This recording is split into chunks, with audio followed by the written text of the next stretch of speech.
E aí, pessoal, tudo bem? Começando a nossa segunda aula de termo. Nessa aula de termometria, a gente vai aprender como funciona um termômetro, como a gente faz para medir a temperatura. Mas antes, a gente precisa recapitular alguns conceitos que a gente viu na aula passada. A gente viu o conceito de temperatura. O que a temperatura nos diz? É uma grandeza que ela está associada à agitação média das partículas. Agitação média das partículas do corpinho. Das partículas. Muito bem. Ou seja, quando a gente mede a temperatura de um corpo, por exemplo, tá vendo essa piscina? Eu falo para você que a temperatura dessa piscina, que eu vou chamar de T1, vale 20 graus Celsius. E a temperatura desse ferro incandescente, vou chamar de T2, vale 750 graus Celsius. Simplesmente comparando os valores, a gente sabe que essa água é o nosso corpo frio, porque está em menor temperatura em comparação com esse ferro incandescente, que é o nosso corpo quente. Mas tem uma outra coisa que a gente pode concluir. Esse corpinho, essa água que está a 20 graus Celsius, as suas partículas apresentam uma agitação térmica. Só que essa agitação térmica da água, ela é menor, essas partículas estão menos agitadas em comparação ao ferro, que apresenta uma agitação média das suas partículas muito maior. Porque ele está com uma temperatura muito maior. Ou seja, conforme a temperatura é grande, essas partículas estão muito mais agitadas. Temperaturas baixas, menos agitadas. Beleza? Um outro conceito que eu fiquei de passar para vocês é o conceito de energia interna. Energia interna é a energia total do sistema, a energia total do corpinho. Total do corpo. Muito bem, quando a gente pensa nessa piscina, de fato, as partículas que compõem essa piscina estão em menor agitação do que as partículas do ferro. Mas essa água tem mais energia interna.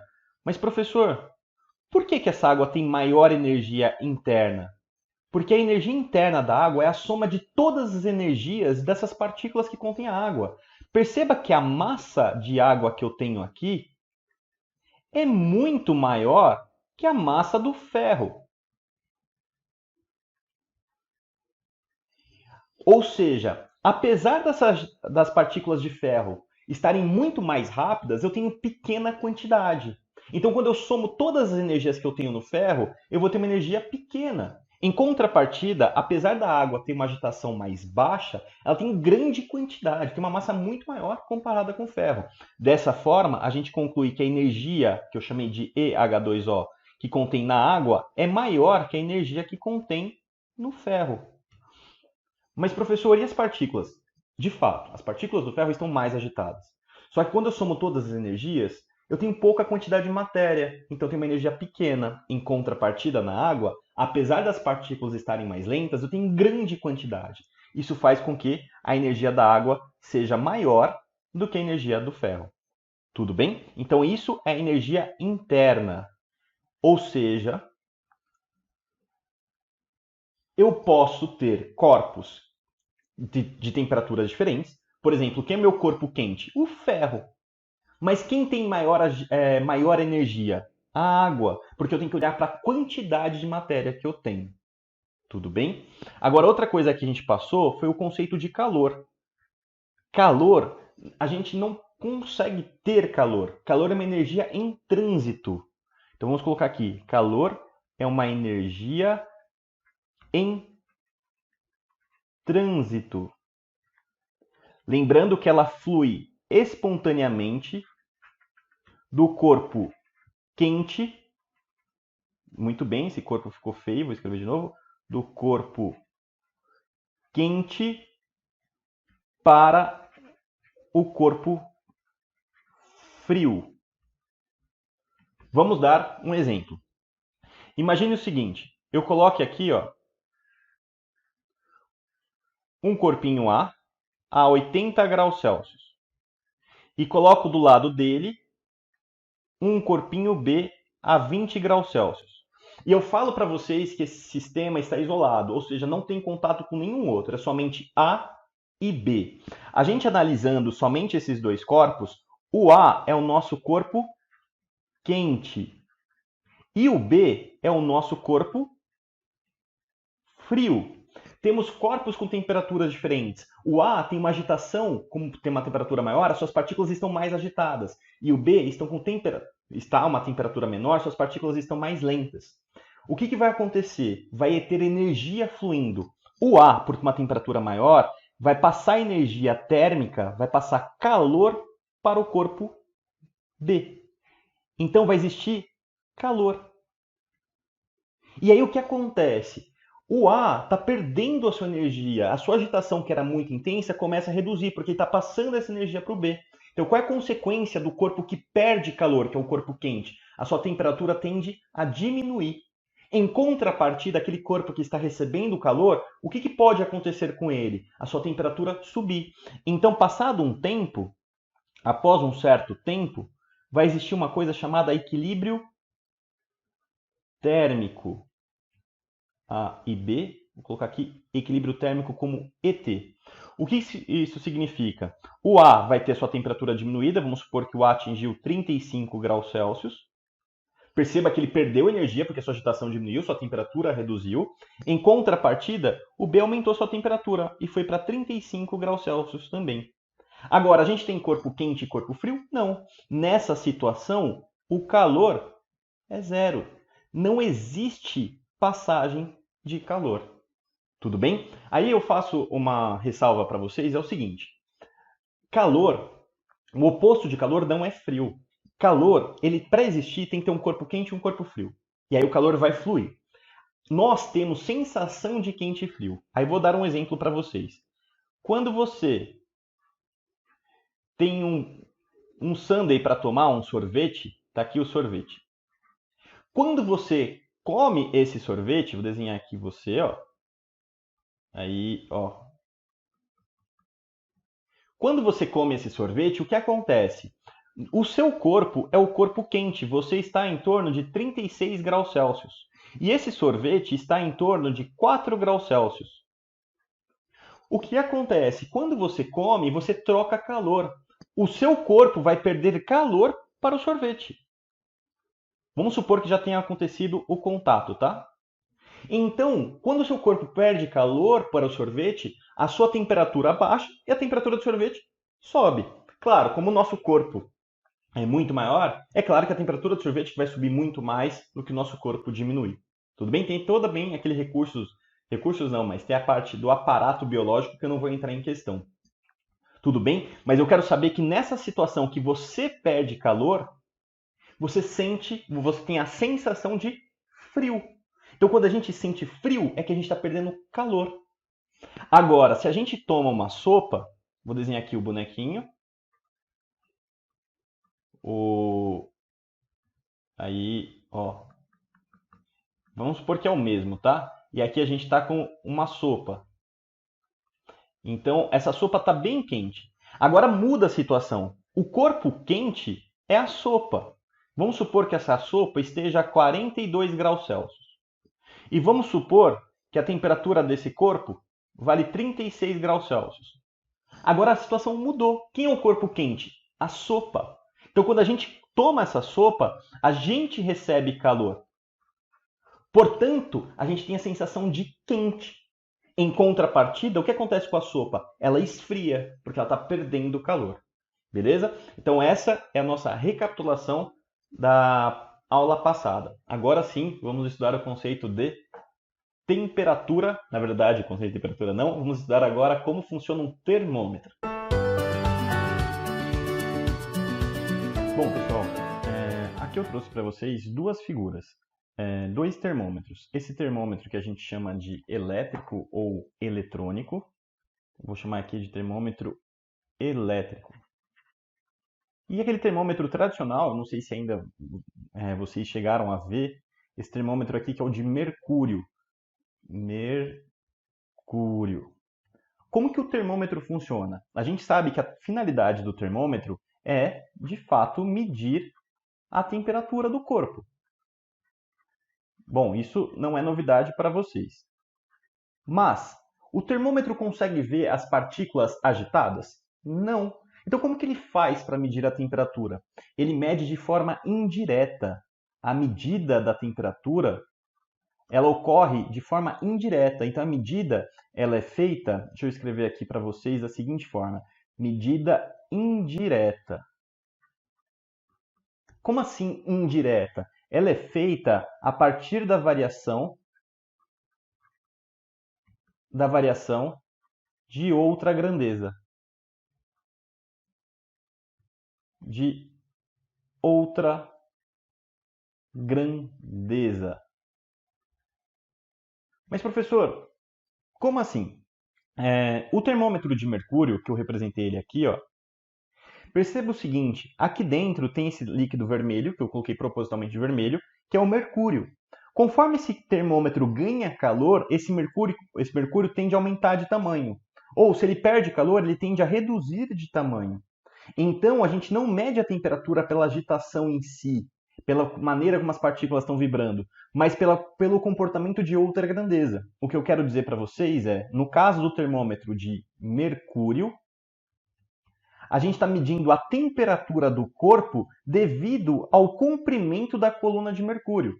Para cada comprimento que eu tiver, eu vou ter uma certa temperatura. Ou seja, nesse tamanho aqui, deixa eu desenhar um outro termômetro aqui para vocês. Vou desenhar 3 termômetros de mercúrio. Aí é mais fácil para a gente compreender. Termômetro 1, termômetro 2, termômetro 3. Vamos supor que eles fossem todos iguais. Certo? Muito bem. Quando esse líquido de mercúrio está aqui, eu tenho uma certa temperatura do corpo, que eu vou chamar de T1. Se esse líquido for mais para cima, eu tenho uma temperatura maior, porque o líquido aumentou de tamanho, ele dilatou, e eu associo esse novo comprimento a uma nova temperatura T2, e assim por diante. Ou seja, eu quero dizer para você que o termômetro de mercúrio, a gente mede temperatura de acordo com o comprimento que ele vai ter. Conforme o comprimento aumenta, eu vou ter uma temperatura maior. Conforme esse comprimento diminui, eu vou ter temperaturas menores. Então, o termômetro ele não mede devido à vibração ou agitação dessas partículas. Ele mede devido a uma grandeza indireta. No caso, o termômetro de mercúrio, através do comprimento. Esse termômetro, que é o elétrico, ele mede devido ao conceito de resistência elétrica, que eu não vou entrar em questão, mas saiba que, conforme eu estou medindo a temperatura, a grandeza que varia com a temperatura é a resistência elétrica. Dentro desse termômetro aqui, existe uma resistência, que mais para frente a gente explica o conceito de resistência. Outro termômetro que eu posso também citar para vocês é o termômetro de gás, que ele varia de acordo com a pressão do gás. Então, para cada pressão que eu tiver, que eu vou representar pela letra P, eu vou ter uma certa temperatura. Então, o que eu quero dizer para você é que o termômetro ele não mede devido à agitação, mas ele deve devido ao comportamento de outra grandeza. O que a gente vai mais estudar é o mercúrio. Então, para cada comprimento novo que eu tiver, eu tenho uma nova temperatura. Beleza? Muito bem. Agora, o que acontece é o seguinte. O termômetro ele funciona quando ele entra em contato com o corpo. Para o termômetro funcionar, é necessário que ocorra o que a gente chama de calor. Tem que existir calor. Então, quando a gente coloca o termômetro embaixo do braço e você espera um certo tempo, é porque está ocorrendo troca de calor. O teu corpo está passando calor para o termômetro. Ué, mas professor, se teu corpo está passando calor, a temperatura do seu corpo não teria que diminuir e a do termômetro aumentar? O seu raciocínio ele está certo. Só que o que acontece? O nosso corpo é muito maior que o termômetro, mas muito, muito maior. Então, o termômetro, com pouco calor que ele recebe, ele já sobe sua temperatura igualando com a nossa. A gente perde pouco calor a ponto de interferir tanto na nossa temperatura. Mas o suficiente para alterar a temperatura do termômetro e ele atingir equilíbrio térmico com a gente. Em outras palavras, quando a gente espera ocorrer o equilíbrio térmico, significa que a temperatura do termômetro é igual à temperatura do corpo.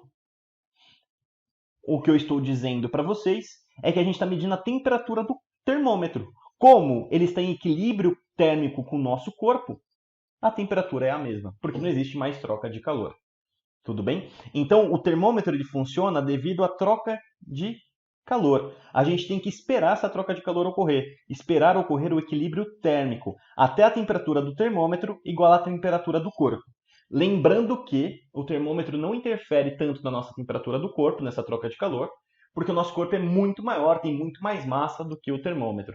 Então a gente troca calor com ele, a nossa temperatura baixa quase nada, e a temperatura do termômetro sobe, porque ele é um corpo muito pequenininho. Tudo bem? Beleza. Agora o que a gente vai fazer? E as escalas, né? A primeira escala que a gente vai estudar é a escala Celsius. Pessoal, na escala Celsius, que a gente representa ela como grau Celsius, eu trouxe para vocês aqui duas situações. Essa situação A, essa aqui é a situação B. A professora é a outra. A outra eu já comento com vocês. Ambas estão no nível do mar. Essa experiência foi feita na praia, onde a pressão atmosférica do ar vale 1 atm. Tudo bem? O que acontece? Eu coloquei dentro de um pote água mais gelo em equilíbrio térmico. Então a água e o gelo estão na mesma temperatura. E eu coloquei o termômetro. Esperei atingir o equilíbrio térmico. E a temperatura foi essa. Que eu vou chamar de temperatura de gelo. Celsius. Essa é a parte brilhante do conceito de temperatura. A gente não vê agitação. Então, Celsius estipulou um valor, um grau associado a esse estado de equilíbrio térmico, de água e gelo, no nível do mar. Celsius chegou e falou assim, bom, essa temperatura aqui vale 0. Toma cuidado, 0 graus Celsius não significa que as partículas não estão agitadas. 0 graus Celsius é um número que representa a temperatura nessas condições. Para essa agitação de água mais gelo em equilíbrio térmico, Celsius estipulou 0 graus Celsius. Professor, é aleatório? Não vamos dizer aleatório, mas é simplesmente um valor que está associado a isso. Você poderia dar o seu valor se você quisesse, criar a sua própria escala. Celsius estipulou 0. Depois, ele aqueceu essa água, atingindo o ponto de fervura. A água está fervendo, aí começa a sair aqueles vaporzinhos aqui da água, assim por diante. Celsius chegou e percebeu que o mercúrio aumentou. Agora temos uma nova temperatura. E Celsius chegou e falou assim, esse valor aqui, essa temperatura, que eu vou chamar de temperatura de vapor, eu vou pôr o valor de 100 graus Celsius. Beleza, e aí a partir daí a gente já tem 2 pontos de referência. Uma temperatura que esse tamanho de mercúrio corresponde ao 0 graus Celsius. Então, quando o mercúrio tiver esse tamanhinho, significa que a temperatura vale 0 graus Celsius do corpo. E quando nesse mercúrio, falei errado, nesse termômetro, o mercúrio tiver esse tamanho, significa que a temperatura vale 100 graus Celsius. Que eu chamei de temperatura de vapor. Muito bem. Mas, professor, está vendo esse terceiro corpo que você colocou? O tamanho do mercúrio que está aqui não é nem 100 e nem 0. Como que eu faço para saber a temperatura que esse corpo tem? Eu chuto? Não. A partir do momento que você definiu 2 parâmetros, 2 temperaturas na sua escala, no caso Celsius 0, que é o ponto de gelo, e 100, que é o ponto de vapor, os outros valores a gente descobre através de uma continha. Como? A gente vai relacionar o tamanho com a temperatura. Eu vou falar para vocês que nessa situação de gelo, o nosso termômetro tem uma altura de 5 centímetros. Agora, aqui no ponto de vapor, ele vai ter uma altura de 25 centímetros, que eu vou chamar de HB. E essa aqui eu vou chamar de HA. Nessa situação C, eu vou falar que essa altura vale H. Como que eu faço, desculpa eu gritei, como que eu faço para relacionar essa altura com essa temperatura? Lembra que eu falei da continha? A gente vai fazer a continha. A gente vai aplicar uma coisa chamada Teorema de Thales. Teorema de Thales. O que eu vou fazer? De um lado, eu vou pôr a escala da altura em centímetros. E do outro, eu vou relacionar com a temperatura em graus Celsius. E vou marcar os pontos que eu sei. Eu sei que quando a altura vale 5 centímetros, Do outro lado, o valor correspondente é o 0 graus Celsius, que é o ponto de gelo. Muito bem, eu sei que quando essa altura vale 25 centímetros, a temperatura que eu vou ter aqui do outro lado vai valer 100 graus Celsius. Agora, e quando a altura for H, a temperatura do outro lado vai valer quanto? T. Como que eu faço para relacionar, equacionar esses dois? A gente vai aplicar o teorema de Thales. Como? Agora eu preciso que vocês prestem muita atenção. Você vai fazer uma relação de proporção de tamanhos. Esse pedacinho está para esse pedação, assim como esse pedacinho está para esse pedação. Professor, como ficaria isso na conta? Esse pedacinho inicial, o que é pedacinho? É H menos 5. Ué, professor, não entendi. Pessoal, quando eu falo pedacinho, é esse tamanho. Esse tamanho não é H e também não é 5, é a diferença entre esses dois. Então é H menos 5. Quanto vale o pedação? O pedação é tudo isso aqui, ó. É entre 25 e 5. Então você vai fazer a diferença. 25 menos 5. Isso é igual do outro lado. Pedacinho. Quanto vale esse pedacinho aqui? T menos 0. Eu sei que é feio ou parece bobo colocar T menos 0, mas é importante nesses primeiros passos. E quanto vale o pedação? O pedação é tudo isso aqui. 100 menos 0. E aí a gente está relacionando a altura com a temperatura. Fazendo essa continha, vai ficar H menos 5 sobre 20 é igual a T sobre 100. Se você quiser simplificar os denominadores, você pode. Você pode simplificar aqui, dividir aqui por 20 dá 1, dividir aqui por 20 do outro lado vai dar 5. Dessa forma, a gente tem que H menos 5 é igual a temperatura sobre 5. Se você quiser multiplicar aqui em cruz, lembra que embaixo do H menos 5 tem 1, multiplique em cruz. Você vai ter T vezes 1 é T. Cuidado agora, o 5 vai multiplicar tudo isso. Vai ficar 5 vezes H menos 5.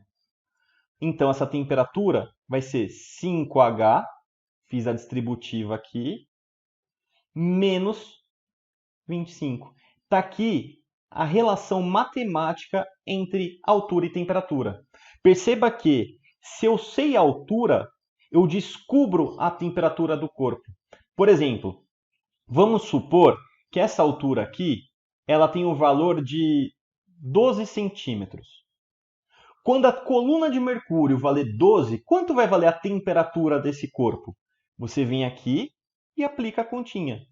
Bom, pessoal, se a altura aqui valer 12 centímetros de mercúrio, quanto vai valer a temperatura desse corpo? Para a gente fazer isso, olha o que eu vou fazer. Vou arrastar um pouquinho para cá.